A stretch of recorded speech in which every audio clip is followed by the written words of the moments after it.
Ma'am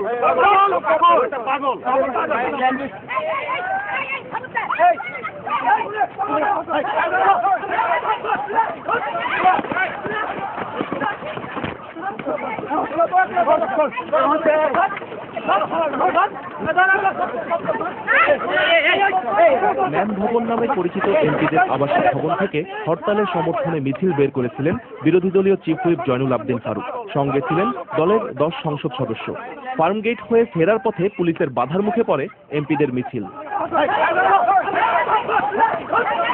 ma'am ভবনের বাসায় ফেরার পথে তাকে গ্রেফতারের চেষ্টা করে পুলিশ।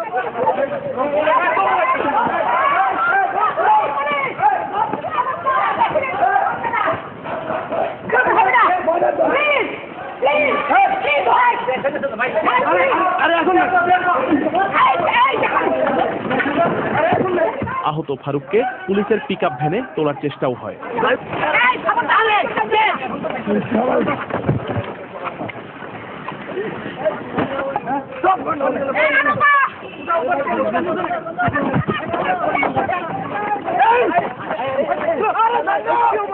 বিরোধী দলীয় এমপিদের অভিযোগ, শান্তিপূর্ণ মিছিলে পুলিশ অতর্কিত লাঠিচার্জ করলে আহত হন বিরোধী দলীয় চিফ হুইপ।